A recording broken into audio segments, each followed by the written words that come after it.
রাজধানীর একটি এলাকায় বোরকা পরে পালানোর চেষ্টা করছিলেন এক ছাত্রলীগ কর্মী। তবে নজর এড়াতে পারেননি তিনি।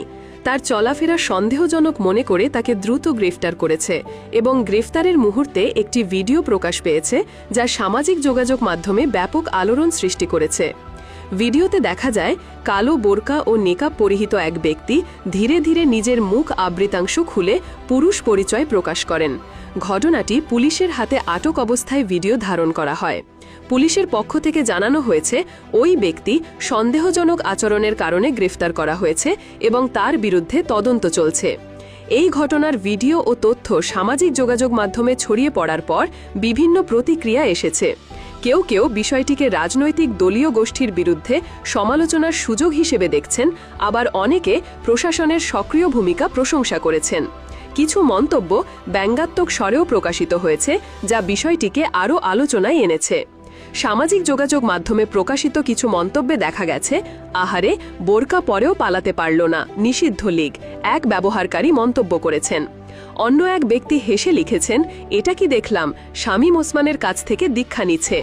আরেকজন বলেছেন, বোরকা লীগ ধরা খাইছে, যা আবারও ঘটনার ব্যঙ্গাত্মক প্রতিফলন। একাধিক মন্তব্যে বাংলাদেশের রাজনৈতিক পরিস্থিতি ও দলীয় কর্মকাণ্ড নিয়ে সমালোচনামূলক ভাষায় কথা বলা হয়েছে। তবে কিছু মন্তব্য কঠোর শাস্তির দাবি করেছে এবং বলেছে, কাউকে পালাতে দেওয়া যাবে না, এদের কঠিন শাস্তির দাবি জানাই। কেউ কেউ ব্যঙ্গ করে লজ্জার কথাও উল্লেখ করেছেন। একটি মন্তব্যে লেখা, এই লজ্জা কোথায় রাখি। এই প্রতিক্রিয়াগুলো থেকে স্পষ্ট, সাধারণ মানুষের মধ্যে এ ধরনের ঘটনায় মিশ্র প্রতিক্রিয়া বিরাজ করছে। পুলিশের একজন কর্মকর্তা জানান, যে কোনো ধরনের সন্দেহজনক কর্মকাণ্ডের বিরুদ্ধে আমরা সতর্ক, নিরাপত্তা ব্যবস্থা জোরদার করা হচ্ছে এবং কেউ আইনের বাইরে থাকবেন না। তিনি আরও জানান, গ্রেফতার ব্যক্তির বিরুদ্ধে আইন অনুযায়ী যথাযথ ব্যবস্থা নেওয়া হবে।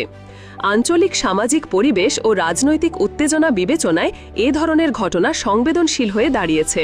তবে প্রশাসনের পক্ষ থেকে শান্তি বজায় রাখতে ও জননিরাপত্তা নিশ্চিত করতে দ্রুত এবং সক্রিয় পদক্ষেপ নেওয়ার কথা বলা হয়েছে। এ ঘটনার পেছনে একটি বড় প্রেক্ষাপট হল, সম্প্রতি ছাত্রলীগ নিষিদ্ধ ঘোষণা করা হয়েছে। সরকারি আদেশ অনুযায়ী ছাত্রলীগের বিরুদ্ধে বিগত সরকারের আমলে নানা ধরনের অভিযোগ ওঠার পর এটি নিষিদ্ধ করা হয়। অভিযোগ রয়েছে যে এই সংগঠন দেশের আইন শৃঙ্খলা ও সামাজিক শান্তি বিঘ্নিত করছে অপরাধ এবং অনিয়মে জড়িত থাকার কারণে।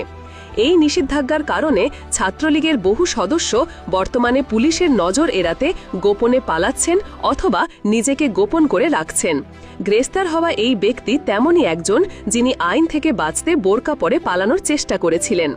রাজনৈতিক বিশ্লেষকরা মনে করেন, নিষিদ্ধ ঘোষণার পর ছাত্রলীগের অভ্যন্তরীণ বিশৃঙ্খলা বেড়েছে, যার ফলে সদস্যরা আত্মরক্ষার জন্য ভিন্ন পন্থা নিচ্ছেন।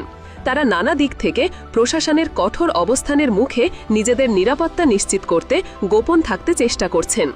এই ঘটনায় সংশ্লিষ্ট কর্তৃপক্ষ তদন্ত অব্যাহত রেখেছে এবং প্রাথমিক তথ্য অনুযায়ী সকল পক্ষের বক্তব্য যাচাই করা হচ্ছে। তারা বলেছে, যে কোনো ভুয়া তথ্য বা গুজবের থেকে বিরত থাকা জরুরি। আসন্ন সময়ে এই ঘটনার ওপর সম্পূর্ণ প্রতিবেদন প্রকাশ করা হবে বলে সংশ্লিষ্ট কর্তৃপক্ষ নিশ্চিত করেছে।